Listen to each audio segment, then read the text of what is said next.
जय हिंद साथियों, Kalyani IAS academy के डिजिटल प्लेटफॉर्म पर आपका हार्दिक स्वागत है। इस लेक्चर में हम भारत सरकार की निरोधात्मक स्वास्थ्य योजनाओं एवं कार्यक्रमों को बहुत ही अच्छे से पढ़ेंगे एवं समझेंगे।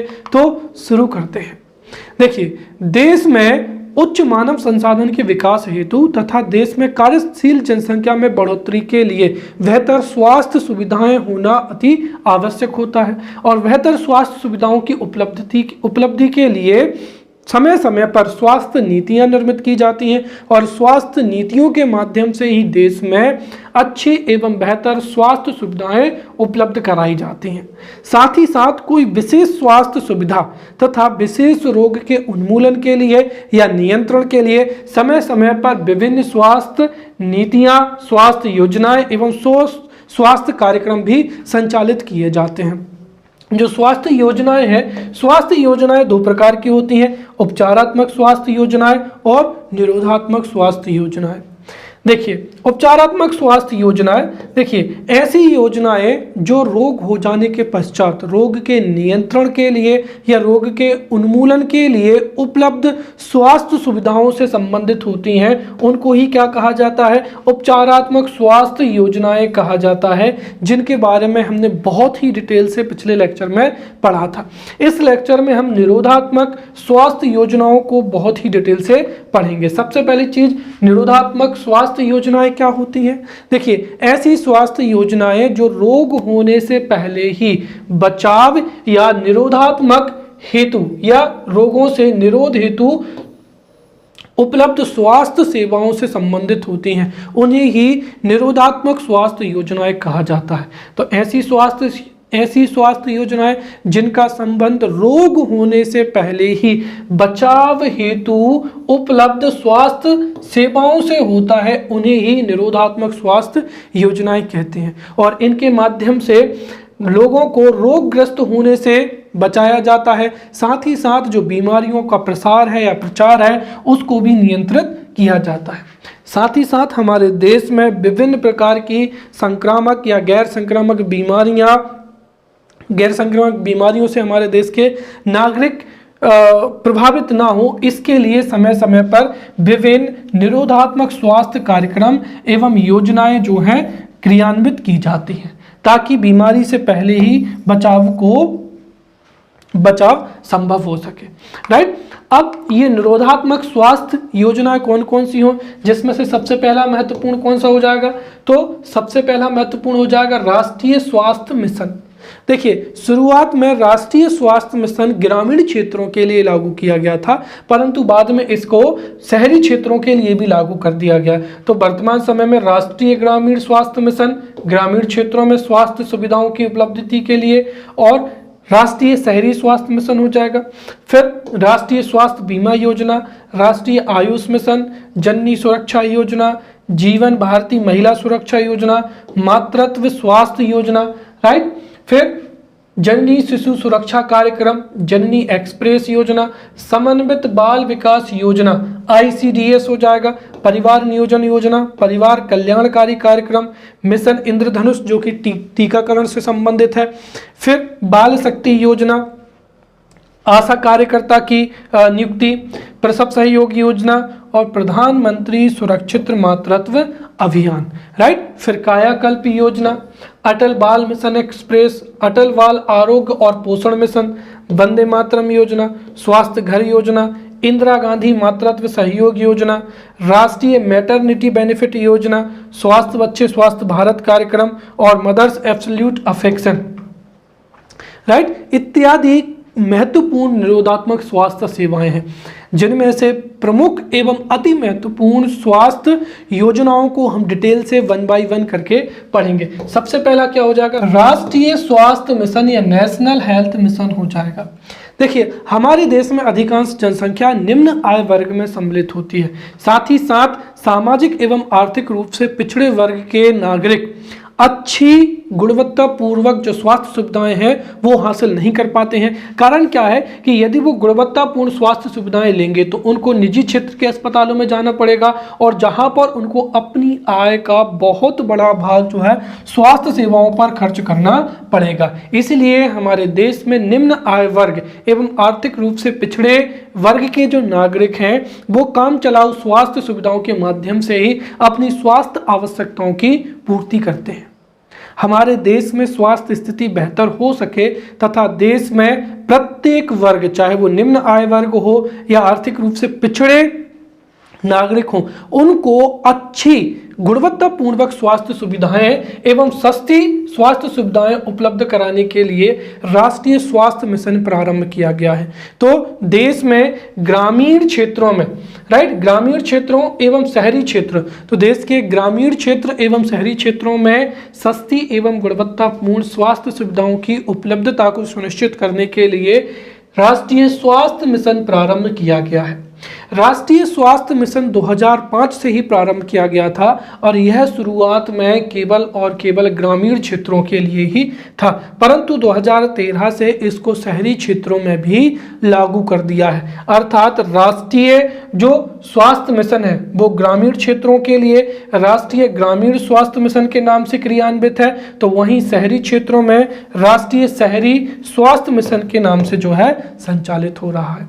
अब हम इन दोनों मिशन को, इससे संबंधित महत्वपूर्ण जानकारी को अच्छे से समझते हैं। तो सबसे पहला हो जाएगा यहाँ पर राष्ट्रीय ग्रामीण स्वास्थ्य मिशन, तो राष्ट्रीय ग्रामीण स्वास्थ्य मिशन भारत के ग्रामीण क्षेत्रों में स्वास्थ्य सुविधाओं की उपलब्धता को सुनिश्चित करने के लिए लागू किया गया मिशन है, जिसका आरंभ 12 अप्रैल 2005 से प्रारंभ हुआ है। तो ध्यान रखें, राष्ट्रीय स्वास्थ्य मिशन और राष्ट्रीय ग्रामीण स्वास्थ्य मिशन की शुरुआत 12 अप्रैल 2005 से ही मानी जाती है और ग्रामीण क्षेत्रों में स्वास्थ्य सुविधाओं की उपलब्धता के लिए और स्वास्थ्य सुविधाओं में बढ़ोतरी के लिए इसको 7 वर्ष के लिए लागू किया गया था। अर्थात इसे 2005 से 2012 तक के लिए लागू किया गया था ताकि ग्रामीण क्षेत्रों में स्वास्थ्य सुविधाओं में बढ़ोतरी हो सके, साथ ही साथ विकास हो सके, परंतु इसको आगे बढ़ाकर 2020 तक जारी कर दिया गया है। तो राष्ट्रीय ग्रामीण स्वास्थ्य मिशन 12 अप्रैल 2005 से ही हमारे देश के ग्रामीण क्षेत्रों में लागू है। प्रारंभ में यह 7 वर्षों के लिए लागू किया गया था, परंतु इसके कार्यकाल को 2020 तक जो है जारी कर दिया गया है और 2020 में चूंकि कोरोना पैंडेमिक आ गया था तो अभी भी यह कार्यक्रम जो है क्रियान्वित है। साथ ही साथ यह कार्यक्रम स्वास्थ्य मंत्रालय द्वारा चलाया जा रहा है और ग्रामीण क्षेत्रों में स्वास्थ्य मंत्रालय द्वारा चलाया जा रहा है और ग्रामीण क्षेत्रों में स्वास्थ्य सुविधाओं की उपलब्धि को सुनिश्चित करने के लिए यह केंद्र सरकार की एक महत्वपूर्ण योजना है। इस योजना का मुख्य उद्देश्य ये है कि भारत के ग्रामीण क्षेत्रों में विकेंद्रीकृत स्वास्थ्य सेवाएं, विकेंद्रीकृत का मतलब क्या हुआ, अगर जैसे मैंने कहा कि अगर एक राज्य में यदि राजधानी में एक बहुत बड़ा हॉस्पिटल बना दिया जाए जहां पर उस पूरे के पूरे राज्य के नागरिकों का इलाज होगा तो वो क्या होगा, केंद्रीकृत स्वास्थ्य योजना होगी। परंतु यदि हम राजधानी में एक बहुत बड़ा हॉस्पिटल ना बना करके यदि सभी ग्रामीण क्षेत्रों में, सभी विकास खंडों में यदि हम छोटे छोटे जो है प्राथमिक स्वास्थ्य केंद्र स्थापित करते हैं तो वह कैसी होगी, विकेंद्रीकृत स्वास्थ्य सेवा होगी। तो राष्ट्रीय ग्रामीण स्वास्थ्य मिशन के माध्यम से भारत के दुर्गम सभी ग्रामीण क्षेत्रों में, चाहे वो दुर्गम हो, वहां पर विकेंद्रीकृत स्वास्थ्य सेवाएं विकसित की जाएंगी। साथ ही साथ राष्ट्रीय ग्रामीण स्वास्थ्य मिशन में कुछ लक्ष्य भी रखे गए, जैसे शिशु मृत्यु दर को 25 प्रति 1000 तक लाना है, अर्थात शिशु मृत्यु दर को 1000 पर 25 तक लेकर आना है। साथ ही साथ राष्ट्रीय ग्रामीण स्वास्थ्य मिशन में जो कुल प्रजनन दर है, ये टोटल फर्टिलिटी रेट है, उसको 2.1 तक लेके आना है और यदि TFR 2.1 हो जाएगी तो इससे जनसंख्या स्थायित्व की स्थिति प्राप्त हो जाएगी, या हम कहें कि रिप्लेसमेंट, जो पॉपुलेशन रिप्लेसमेंट रेट है उसको अचीव करना है। तो राष्ट्रीय ग्रामीण स्वास्थ्य मिशन के माध्यम से TFR, ये जो पॉपुलेशन रिप्लेसमेंट रेट है उस तक उसकी प्राप्ति करना है और शिशु मृत्यु दर को 25 प्रति हजार तक लाना है। क्लियर। साथ ही साथ ये जो राष्ट्रीय ग्रामीण स्वास्थ्य मिशन है, यह स्वास्थ्य मिशन पहले से संचालित स्वास्थ्य सेवाओं की उपलब्धि के लिए जितने भी कार्यक्रम हैं उनको एक ही जगह पर उपलब्ध कराएगा। अर्थात यह विद्यमान सभी कार्यक्रम, जैसे प्रजनन से संबंधित कार्यक्रम है या बाल स्वास्थ्य परियोजना से संबंधित योजनाएं हैं, एकीकृत रोग निगरानी है, मलेरिया है, कालाजार है, तपेदिक या कुष्ठ रोग इत्यादि, इन सभी योजनाओं एवं कार्यक्रम के संचालन के लिए एक ही स्थान पर सभी प्रकार की सुविधाएं जो है उपलब्ध कराएगा। साथ ही साथ इस योजना की सबसे महत्वपूर्ण बात यह है कि इस योजना के माध्यम से जो मातृ मृत्यु दर है, राइट, मातृ मृत्यु दर एवं शिशु मृत्यु दर, मदर मोर्टेलिटी रेट और इन्फेंट मोर्टेलिटी रेट, इन दोनों में कमी लाने के लिए प्रति 1000 की जनसंख्या पर एक आशा कार्यकर्ता की नियुक्ति को प्रावधान करता है। अर्थात राष्ट्रीय ग्रामीण स्वास्थ्य मिशन के माध्यम से प्रति 1000 ग्रामीण जनसंख्या पर एक आशा कार्यकर्ता नियुक्त की जाएगी। यह आशा कार्यकर्ता उस ग्रामीण क्षेत्र में स्वास्थ्य सेवाओं उपलब्ध कराने के साथ साथ विशेष रूप से जो गर्भवती महिलाएं हैं, गर्भवती महिलाओं को गर्भधारण के समय क्या पोषण ग्रहण करना चाहिए, कब टीकाकरण करवाना चाहिए, इनसे संबंधित जानकारी देगी। एवं गर्भावस्था के दौरान उस क्षेत्र में आशा कार्यकर्ता ही जो वैक्सीनेशन प्रोग्राम है या न्यूट्रिशन हो जाएगा या अन्य महत्वपूर्ण जानकारी एवं सुविधाएं मुहैया कराएगी। तो इस कार्यक्रम के माध्यम से या राष्ट्रीय ग्रामीण स्वास्थ्य मिशन के माध्यम से प्रति 1000 की जनसंख्या पर एक आशा कार्यकर्ता नियुक्त होगी जो कि प्रशिक्षित होगी और जो कि मातृ मृत्यु दर एवं शिशु मृत्यु दर को कम करने में बहुत ही महत्वपूर्ण भूमिका निभाएगी। ये जो राष्ट्रीय ग्रामीण स्वास्थ्य मिशन है ये पूरे देश में लागू है, फिर भी इस योजना के तहत 18 राज्यों में विशेष रूप से ध्यान दिया जाएगा जहां पर स्वास्थ्य सुविधाएं उतनी बेहतर नहीं है। अर्थात इस योजना को हमारे देश के कुछ जो राज्य हैं उनको विशेष रूप से वहां पर प्रभावी बनाया जाएगा। जैसे विशेष रूप से जो केंद्रित राज्यों में अरुणाचल प्रदेश है, असम, बिहार, छत्तीसगढ़, हिमाचल प्रदेश, झारखंड, जम्मू कश्मीर, मणिपुर, मिजोरम, मेघालय, मध्य प्रदेश, राइट। तो ये आप याद रखें, मध्य प्रदेश है, छत्तीसगढ़ है, ये सभी विशेष केंद्रित राज्य हैं जहां पर राष्ट्रीय ग्रामीण स्वास्थ्य मिशन को बेहतर तरीके से लागू किया जाएगा। अब राष्ट्रीय ग्रामीण स्वास्थ्य मिशन के कार्य कौन कौन से हैं? सबसे पहला क्या हो जाएगा कि गांव में, राइट, गांव में स्वास्थ्य सेवाएं उपलब्ध कराना, जो कि किसके द्वारा की जाएंगी? आशा या सहायिका के द्वारा। तो ग्रामीण क्षेत्रों में स्वास्थ्य सेवाएं उपलब्ध कराना, साथ ही साथ गर्भ अवस्था के दौरान ग्रामीण क्षेत्रों की गर्भवती महिलाओं को पोषण संबंधी जानकारी देना, टीकाकरण की जानकारी देना एवं अन्य महत्वपूर्ण स्वास्थ्य सुविधाएं मुहैया कराने की जानकारी आशा कार्यकर्ता या सहायिका की होगी। साथ ही साथ इस मिशन के माध्यम से जिन क्षेत्रों में जो प्राइमरी हेल्थ केयर उपस्थित नहीं है वहां पर नए उपकेंद्रों की बिल्डिंग का निर्माण करना, ताकि ग्रामीण क्षेत्रों में राष्ट्रीय ग्रामीण मिशन से प्रसार हो सके और नए स्वास्थ्य उपकेंद्रों की जो नई बिल्डिंग होंगी तो उससे बेहतर स्वास्थ्य सुविधाएं उपलब्ध हो पाएंगी। साथ ही साथ आवश्यकता पड़ने पर प्रति 1000 की जनसंख्या पर एक आशा कार्यकर्ता तो नियुक्त होगी ही होगी, साथ ही साथ आवश्यकता पड़ने पर एक और महिला स्वास्थ्य कार्यकर्ता ANM की नियुक्ति की जाएगी जो कि उसी क्षेत्र में होगी, ताकि उस क्षेत्र में जो विशेष आवश्यकता की स्वास्थ्य आवश्यकताएं हैं उनकी पूर्ति हो सके। इस योजना में प्रत्येक उपकेंद्र को, राइट, प्रत्येक उपकेंद्र को 10,000 रुपए की गैर मद, अर्थात किसी विशेष मद के लिए यह पैसा नहीं दिया जाएगा, तो प्रत्येक उपकेंद्र को 10,000 रुपए की गैर मद, राइट, गैर मद जो है अनुदान राशि दी जाएगी, जो कि सरपंच एवं जो महिला स्वास्थ्य कार्यकर्ता है उसके नाम से बैंक में जमा होगी। और ये जो गैर मद की राशि है इसका प्रयोग आवश्यकता पड़ने पर जो महिला स्वास्थ्य कार्यकर्ता है वो ग्राम स्वास्थ्य समिति से चर्चा करके उसका उपयोग बेहतर स्वास्थ्य सुविधाओं की उपलब्धि के लिए कर सकती है। साथ ही साथ जो राष्ट्रीय ग्रामीण स्वास्थ्य मिशन के माध्यम से जो जितने भी उप केंद्र हैं, उप स्वास्थ्य केंद्र हैं, उनकी नई बिल्डिंग बनेगी। साथ ही साथ इन नए उप स्वास्थ्य केंद्रों में जो है दवाइयां निःशुल्क जो है उपलब्ध कराई जाएंगी। साथ ही साथ जो मौजूदा प्राथमिक स्वास्थ्य केंद्र है, प्राइमरी हेल्थ केयर, या जो सामुदायिक स्वास्थ्य केंद्र है, कम्युनिटी हेल्थ सेंटर्स,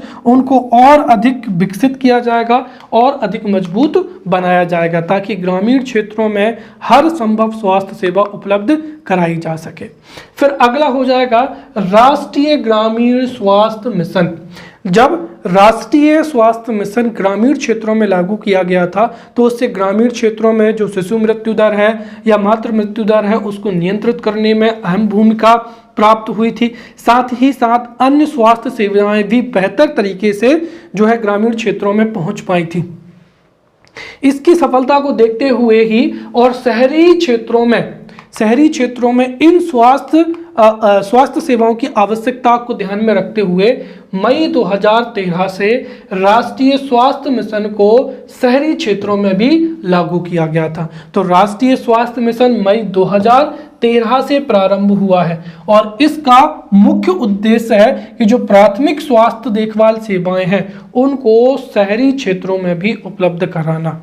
तो शहरी क्षेत्रों में भी जो झुग्गी झोपड़ी में विशेष रूप से निवास करते हैं या शहरी क्षेत्रों के जो निम्न आय वर्ग के व्यक्ति हैं उनको आवश्यक प्राथमिक स्वास्थ्य देखभाल सेवाएं इस मिशन के माध्यम से उपलब्ध कराई जाएगी। साथ ही साथ जो शहरी क्षेत्रों के गरीब और जो झुग्गी झोपड़ी में निवास करते हैं उनकी स्वास्थ्य आवश्यकताओं के इसके माध्यम से पूरा किया जाएगा ताकि शहरी क्षेत्रों में जो लोग निवास करते हैं उनको स्वास्थ्य केंद्रों के माध्यम से ही बेहतर स्वास्थ्य सुविधाएं प्राप्त हों, अर्थात उनका स्वास्थ्य पर जो खर्च है वो कम हो जाए। साथ ही साथ जो राष्ट्रीय शहरी स्वास्थ्य मिशन है ये शहरी क्षेत्रों में स्वास्थ्य सुविधाएं उपलब्ध कराने के साथ साथ पेयजल, स्वच्छता, स्कूल शिक्षा इत्यादि के बारे में भी जन जागरूकता को बढ़ावा देगा।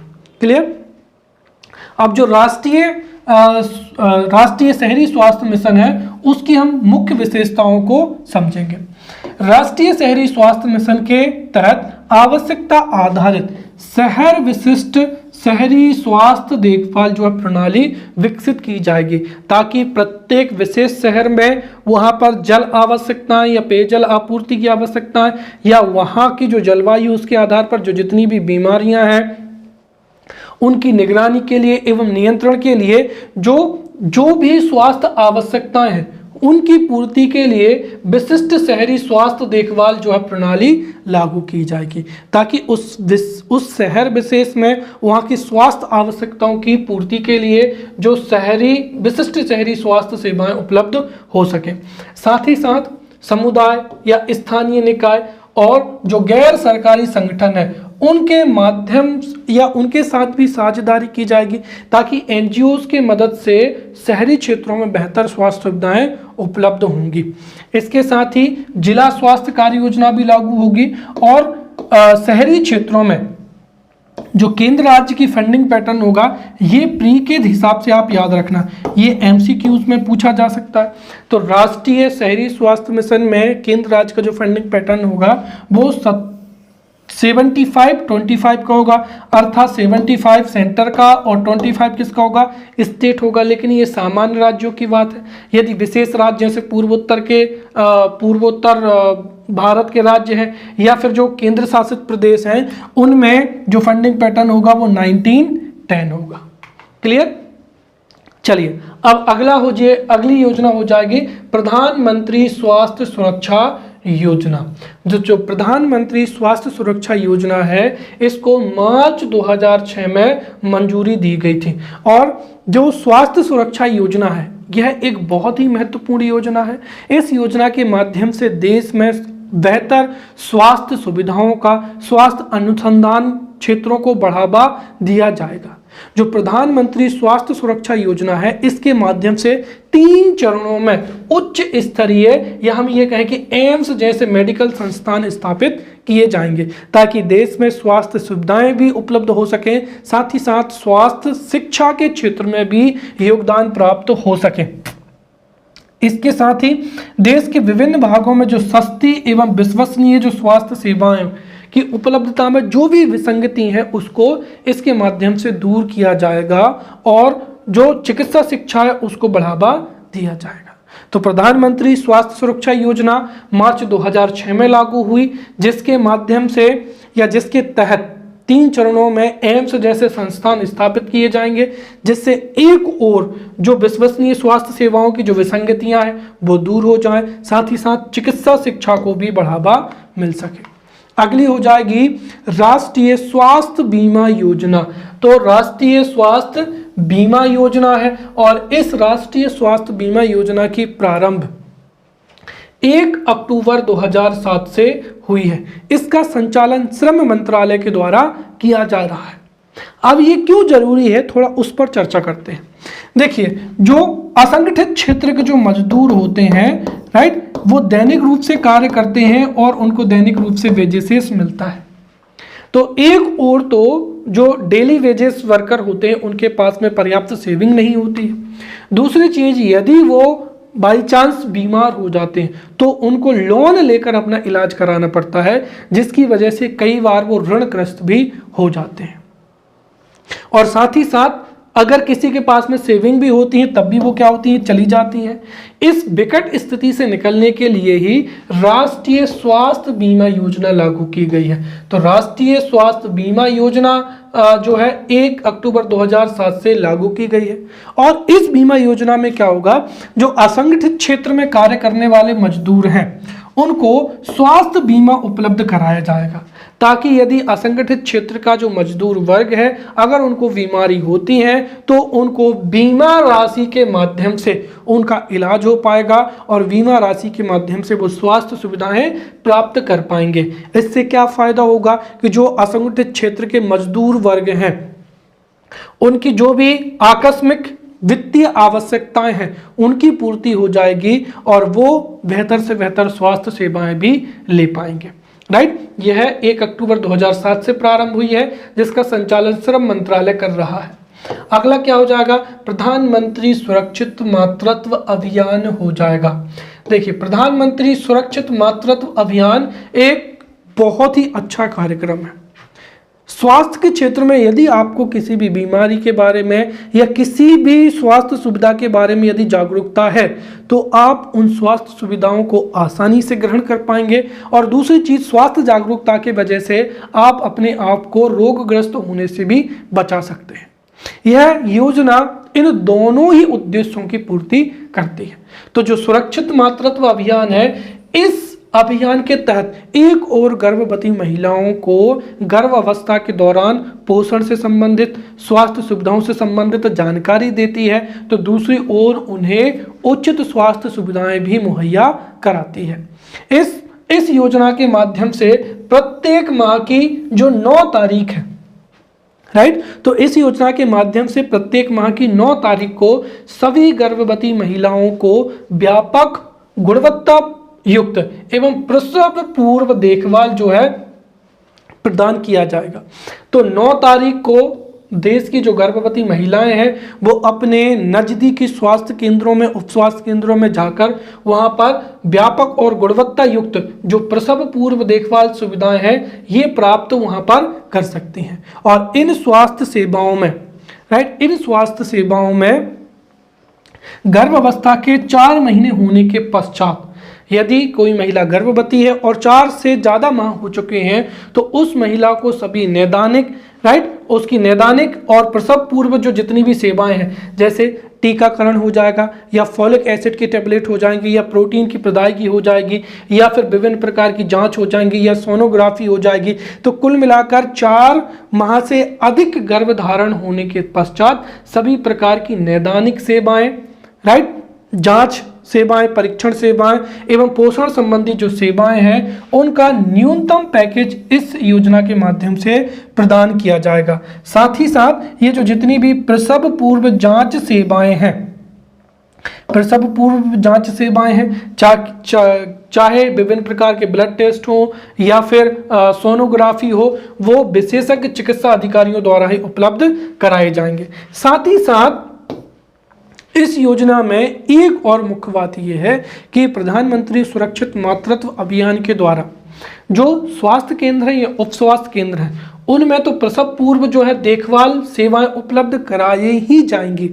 इसके अतिरिक्त निजी क्षेत्र को भी जागरूक किया जाएगा कि निजी क्षेत्र के जितने भी चिकित्सक हैं वो 9 तारीख को स्वैच्छिक सेवाएं प्रदान करें, अर्थात उनको एक तरीके से जागरूक किया जाएगा।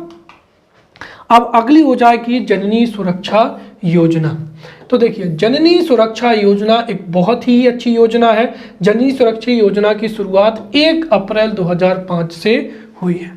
हमारे देश में शिशु मृत्यु दर एवं मातृ मृत्यु दर अन्य विकासशील देशों एवं विकसित देशों की तुलना में बहुत ही कम है।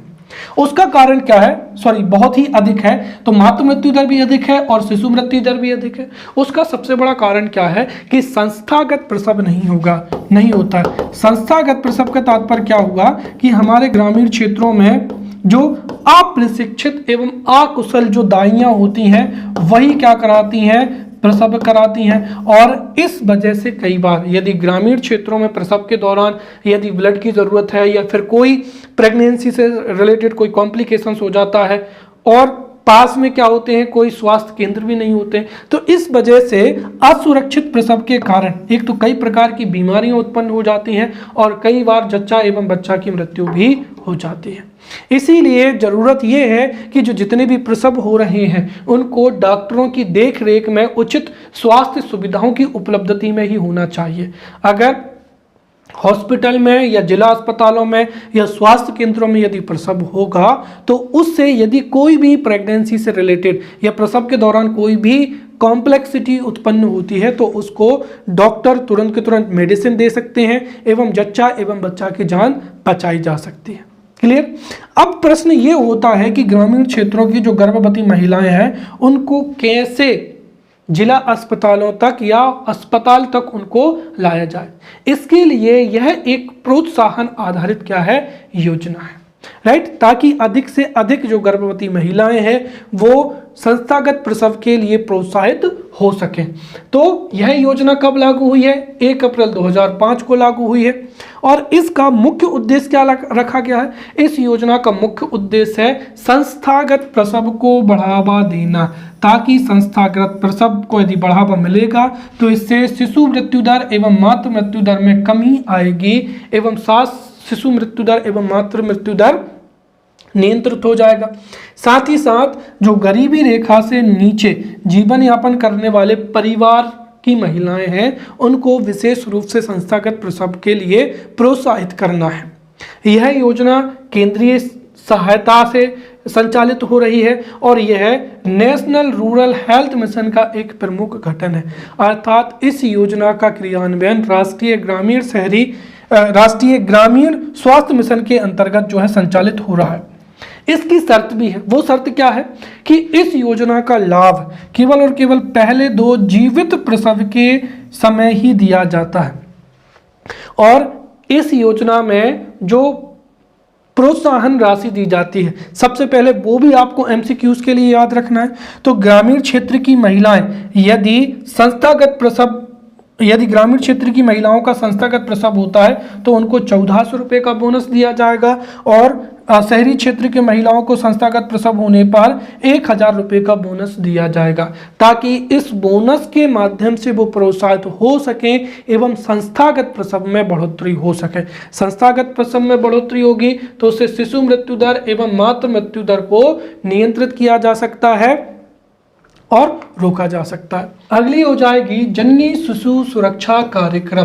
तो जननी शिशु सुरक्षा कार्यक्रम एक बहुत ही महत्वपूर्ण योजना है। इस योजना के माध्यम से एक ओर संस्थागत प्रसव को बढ़ावा दिया जाएगा, दूसरी ओर यदि ऑपरेशन के द्वारा प्रसव होता है तो उसमें जो खर्चा आता है उस खर्चे को भी कम करने के लिए यह योजना लाई गई है। अर्थात जो जननी सुरक्षा कार्यक्रम है, इसका लक्ष्य है सभी महिलाओं को सार्वजनिक स्वास्थ्य संस्थानों में पूर्णतः मुफ्त प्रसव की सुविधा देना, साथ ही साथ ऑपरेशन के मामले में कोई भी खर्चीला या ज्यादा खर्च ना होने देना है। अर्थात यदि सिजेरियन डिलीवरी होती है तो उन सबको वित्तीय सहायता उपलब्ध कराना है। यह योजना 1 जून 2011 से लागू की गई है और इस योजना के माध्यम से हॉस्पिटलाइज्ड यदि डिलीवरी होती है या संस्थागत प्रसव होता है और साथ ही साथ यदि ऑपरेशन के द्वारा प्रसव होता है तो इस मामले में मुफ्त दवाइयां उपलब्ध कराना, उपभोज्य उपलब्ध कराना, क्योंकि उस समय पर पोषण युक्त भोजन की आवश्यकता होती है। साथ ही साथ यदि सामान्य प्रसव होता है तो 3 दिन तक जो है मुफ्त भोजन तथा ऑपरेशन यदि होता है तो 7 दिन तक मुफ्त भोजन, मुफ्त उपचार और रक्त की जो है आपूर्ति कराई जाती है।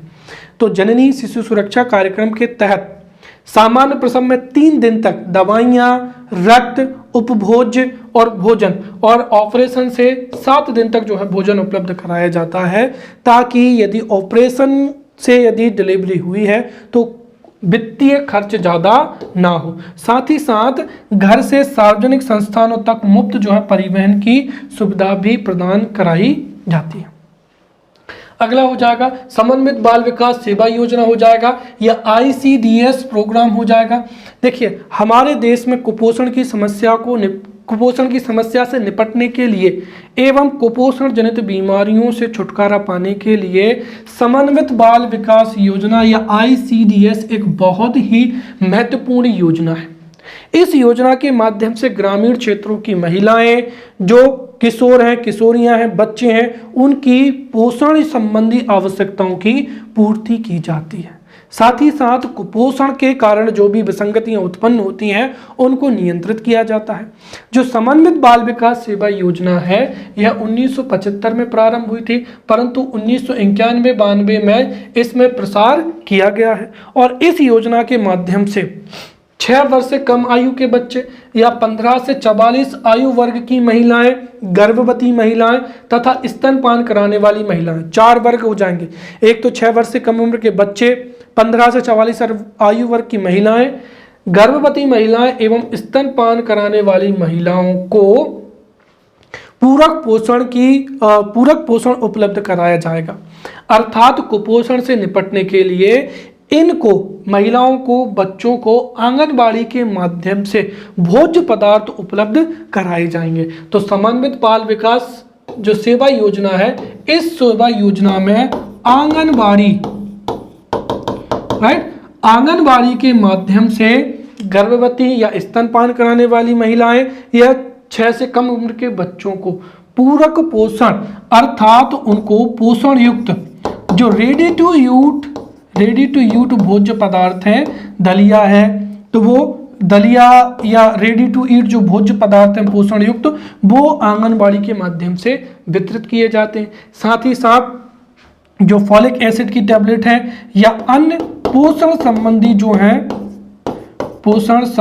जो है आवश्यकताओं की पूर्ति की जाती है। तो आंगनबाड़ी के माध्यम से रेडी टू ईट जो भोज्य पदार्थ हैं वो वितरित किए जाते हैं, पोषण संबंधी अन्य सुविधाएं उपलब्ध कराई जाती हैं ताकि कुपोषण की स्थिति से निपटा जा सके एवं पूरक पोषण के माध्यम से कुपोषण जनित जो प्रभाव हैं उनको कम किया जा सके। इसका लक्ष्य क्या रखा गया है? तो इसका लक्ष्य यही रखा गया है कि यदि 6 वर्ष से कम उम्र के बच्चों को यदि अच्छा पोषण प्राप्त होता है तो बच्चों का मनोवैज्ञानिक, शारीरिक एवं मानसिक सभी प्रकार का विकास अच्छे से हो पाएगा और उनको एक समुचित आधार प्राप्त होगा। साथ ही साथ 6 वर्ष से कम उम्र के जो बच्चों हैं जिनकी कुपोषण की वजह से मृत्यु हो जाती है या कुपोषण की घटनाएं घटित होती हैं, उनको नियंत्रित किया जा सकता है। साथ ही साथ महिलाओं को समुचित पोषण एवं स्वास्थ्य शिक्षा भी आंगनबाड़ी के माध्यम से उपलब्ध कराई जाती है। क्लियर? अगला हो जाएगा पल्स पोलियो अभियान हो जाएगा। अब देखिए, पोलियो की बीमारी भी एक बहुत ही खतरनाक बीमारी होती है, जिसकी वजह से बच्चों के निचले अंग, विशेषकर जो पैर हैं, वो कार्य करना बंद कर देते हैं। और यह बीमारी भी हमारे देश में बड़े पैमाने पर जो है कई बच्चों को प्रभावित कर रही थी। इसी वजह से अंतर्राष्ट्रीय स्तर पर पोलियो को रोकने के लिए एक संकल्प लिया गया था 1988 में, और यह संकल्प लिया था WHO ने। तो WHO के 1988 के संकल्प को पूरा करने के लिए तथा भारत से पोलियो को नियंत्रित एवं पोलियो को उन्मूलित करने के लिए भारत में 1995 से ही पल्स पोलियो रोग प्रतिरक्षण कार्यक्रम जो है शुरू किया गया है। तो भारत में पल्स पोलियो अभियान या पल्स पोलियो रोग प्रतिरक्षण कार्यक्रम 1995 से ही शुरू हो गया है, जिसका उद्देश्य है वैक्सीनेशन के माध्यम से या टीका उपलब्ध कराकर भारत में पोलियो के केसेस को कम करना है। और इसका उद्देश्य है बच्चों को पोलियो की वैक्सीन, राइट, जो कि ओरल वैक्सीन होती है, तो पोलियो की दवा को पिलाना या वैक्सीन देना, ताकि भारत में पल्स पोलियो के जो केसेस हैं वो कम आ सके। अब इस कार्यक्रम के तहत पल्स पोलियो अभियान के तहत 5 वर्ष तक की आयु के, राइट, तो पल्स पोलियो अभियान के माध्यम से 5 वर्ष तक की आयु के सभी बच्चों को 2 बार निर्धारित केंद्रों पर पोलियो की दवा पिलाए जाने का लक्ष्य निर्धारित किया गया था, और जो कि सफल भी रहा। परंतु और अधिक सफलता प्राप्त करने के लिए 1999-2000 से निर्धारित स्वास्थ्य केंद्रों पर दवा पिलाने के अतिरिक्त घर घर जाकर जो पोलियो वैक्सीन है उसकी एक खुराक और पिलाई जाती है, ताकि कोई भी बच्चा किसी भी स्थिति में ना छूटे। तो पल्स पोलियो अभियान शुरू हुआ 1995 से, जिसके तहत बच्चों को 2 बार पोलियो की दवा पिलाना अनिवार्य था।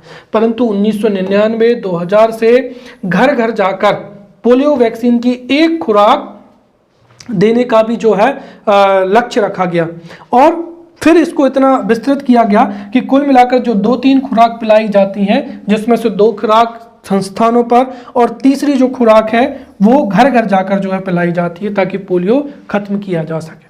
और इसका परिणाम ये आया कि टाइप 2 भारत में लगभग 3 प्रकार के जो है पोलियो के केसेस देखने को मिलते हैं। उसमें से टाइप 2 पोलियो का उन्मूलन 1999 में ही जो है, इसका उन्मूलन 1999 में ही हो चुका था। और WHO ने भी आधिकारिक रूप से वर्ष 2013 में भारत को पल्स पोलियो मुक्त घोषित कर दिया है। तो टाइप 2 पोलियो का उन्मूलन हो चुका था 1999 में, और WHO ने आधिकारिक रूप से भारत को पल्स पोलियो से मुक्त घोषित कर दिया 2013 में। अगला हो जाएगा वंदे मातरम योजना। वंदे मातरम योजना वर्ष 2004 में प्रारंभ हुई है, और इस योजना के माध्यम से भी जो संस्थागत प्रसव है उसको बढ़ाने का लक्ष्य है। गर्भ अवस्था के दौरान कोई क्षति ना हो, उसका इसमें लक्ष्य रखा गया है, राइट। तो वंदे मातरम योजना वर्ष 2004 में लागू हुई है, और इस कार्यक्रम के तहत जो गरीबी रेखा से नीचे जीवन यापन करने वाली महिलाएं हैं, उनको जन्म से पूर्व एवं पश्चात प्रत्येक माह की निश्चित तारीख को परामर्श एवं स्वास्थ्य सेवाएं निःशुल्क रूप से उपलब्ध कराई जाएंगी। और इसकी खास बात यह है कि यह सेवा निजी क्षेत्र के चिकित्सकों द्वारा उपलब्ध कराएंगे, अर्थात यह सेवा निजी क्षेत्र के चिकित्सकों द्वारा उपलब्ध कराई जाएगी, जो कि सरकारी निर्देश पर यह सुविधा उपलब्ध कराएंगे। अगली हो जाएगी शिशु उत्तरजीविता तथा सुरक्षित मातृत्व, क्या हो जाएगा, कार्यक्रम हो जाएगा। तो शिशु उत्तरजीविता तथा सुरक्षित मातृत्व कार्यक्रम वर्ष 1991 से लागू हुआ है, और इसका मुख्य उद्देश्य है माताओं, शिशुओं की स्वास्थ्य व बीमारियों जैसे शिशु मृत्यु दर है या गंभीर बीमारी, इनसे संबंधित जो सभी प्रकार की आवश्यकताएं हैं उनको एक पैकेज के रूप में मातृ एवं शिशु स्वास्थ्य सेवाएं प्रदान करना है। अब हम इनसे संबंधित कई योजनाओं को पढ़ चुके हैं, अवश्य पढ़ चुके हैं। आप ये भी ध्यान रखिए कि ये कब लागू हुई थी, 1991 में। तो दरअसल ये वो योजनाएं हैं जिनको आगे विकसित करके ही जननी सुरक्षा कार्यक्रम हो जाएगा, इत्यादि ये जो विभिन्न विकसित योजनाएं वर्तमान समय में लागू हैं। तो जो 1990 या 1991 से पहले की जितनी भी योजनाएं हैं उनका आप वर्ष जरूर याद रखें। तो शिशु उत्तरजीविता एवं सुरक्षित मातृत्व कार्यक्रम वर्ष 1991 में लागू हुआ था। फिर अगला हो जाएगा राष्ट्रीय मैटरनिटी बेनिफिट योजना हो जाएगी, राइट। गर्भवती महिला, साथ ही साथ जो प्रसूति महिला है एवं नवजात, इन तीनों का स्वास्थ्य अच्छा हो, इसके लिए जरूरी है कि प्रसव के बाद जो प्रसूति महिला है वो कुछ दिन तक आराम करे एवं उच्च पोषण युक्त भोजन ले। इसके लिए वर्ष 1990 से ही राष्ट्रीय मैटरनिटी बेनिफिट योजना लागू की गई है और यह योजना महिला एवं बाल विकास मंत्रालय द्वारा संचालित है। इस योजना के माध्यम से जो गरीब, शहरी एवं ग्रामीण गर्भवती माताएं हैं उनको प्रसव के 8 से 12 सप्ताह पूर्व, राइट, तो प्रसव से 8 से 12 सप्ताह पूर्व 500 रुपए की एक मुक्त जो राशि है वो सहायता स्वरूप जो है प्रदान की जाती है। फिर अगला हो जाएगा लक्ष्य कार्यक्रम हो जाएगा। तो देखिए, लक्ष्य कार्यक्रम को मार्च 2018 से लागू किया गया था। हमारे देश में चाहे किसी भी वर्ग से संबंधित स्वास्थ्य योजनाएं हों, बहुत सारी योजनाएं हमारे देश में लागू हैं, परंतु दिक्कत यह है कि उनका क्रियान्वयन अच्छा नहीं है। तो लक्ष्य कार्यक्रम एक ऐसा कार्यक्रम है जो कि नए स्वास्थ्य सेवाएं उपलब्ध नहीं कराता है, बल्कि जो मौजूदा स्वास्थ्य सुविधाएं हैं उनको ही बेहतर तरीके से उपलब्ध कराने के लिए यह प्रोत्साहित करता है। तो यह योजना मार्च 2018 से लागू की गई है, जिसका संचालन स्वास्थ्य एवं परिवार कल्याण मंत्रालय के द्वारा किया जा रहा है। और भारत में जो संस्थागत प्रसव है उसको बढ़ाने के लिए जो भी योजनाएं संचालित हो रही हैं उनमें और बेहतरी की जाएगी। अर्थात इस कार्यक्रम के माध्यम से प्रसूति कक्ष है, ऑपरेशन थिएटर है, फिर जो प्रसूति संबंधी गहन देखभाल इकाइयां हैं या जो उच्च निर्भरता इकाइयां हैं उनमें गर्भवती महिलाओं की देखभाल में और अधिक सुधार किया जाएगा। तो लक्ष्य कार्यक्रम के माध्यम से जो संस्थागत प्रसव है उसमें और भी बेहतर जो है सुविधाएं उपलब्ध कराई जाएंगी। साथ ही साथ यह जो कार्यक्रम है यह देश के सभी मेडिकल कॉलेज हैं, जिला अस्पताल हैं, प्राथमिक स्वास्थ्य केंद्र हैं, रेफरल यूनिट हैं, उसमें यह कार्यक्रम लागू किया जाएगा। अगला हो जाएगा स्वास्थ्य बच्चे स्वास्थ्य भारत कार्यक्रम। तो स्वास्थ्य बच्चे एवं स्वास्थ्य भारत कार्यक्रम 22 अगस्त 2017 को प्रारंभ हुआ है और यह इस कार्यक्रम के माध्यम से दरअसल यह एक जागरूकता अभियान है जिसके माध्यम से जागरूकता दी जाएगी। तो स्वास्थ्य बच्चे स्वास्थ्य भारत कार्यक्रम जो कि 22 अगस्त 2017 को लागू हुआ है, इसके माध्यम से बच्चों के माता पिता एवं अध्यापक उनको बेहतर स्वास्थ्य और तंदुरुस्ती के महत्व पर जागरूकता प्रदान की जाएगी ताकि शिक्षक विद्यालयों में बच्चों को अच्छा पोषण युक्त भोजन लेने के लिए प्रेरित कर सकें और घर पर माता पिता साथ ही साथ एक दिन हर बच्चे को हर एक दिन 1 घंटा खेलने के लिए भी प्रोत्साहित किए जाएंगे। और साथ ही साथ इस कार्यक्रम के माध्यम से जो ओलंपिक और पैरालंपिक के जो मूल्य हैं उनको आत्मसात करने का भी लक्ष्य रखा गया है। अब हम यहाँ पर अन्य प्रयास भी समझते हैं जिसमें क्या हो जाएगा, क्लिनिकल प्रतिष्ठा कानून 2010। तो भारत में अच्छी स्वास्थ्य सुविधाओं की उपलब्धि के लिए क्लिनिकल प्रतिष्ठा कानून 2010 है जो कि 2010 से ही लागू है और इस कानून के तहत हमारे देश के प्रत्येक छोटे बड़े चिकित्सा प्रतिष्ठान, चाहे उसमें एक डॉक्टर हो या कई डॉक्टर हो, उनको क्लिनिकल प्रतिष्ठा कानून 2010 के माध्यम से रजिस्ट्रेशन करवाना अनिवार्य होगा। और इसका लाभ क्या होगा कि जिसने भी रजिस्ट्रेशन करवा लिया है क्लिनिकल प्रतिष्ठा कानून 2010 के माध्यम से, उन सभी चिकित्सा प्रतिष्ठानों की यह जिम्मेदारी होगी कि वह प्रत्येक मरीज का इलाज करेंगे और कभी भी किसी भी मरीज को इलाज करने से मना नहीं कर सकते जिसे फौरन इलाज करने की क्या हो जरूरत हो। साथ ही साथ इसमें जो लैब की गुणवत्ता है और मूल्यों का निर्धारण है वह भी निर्धारित किया जाएगा ताकि हमारे देश में स्वास्थ्य सुविधाएं और भी अच्छे से जो है प्रस्तुत हो सके। राइट, तो अब अगले लेक्चर में मिलते हैं, तब तक के लिए धन्यवाद।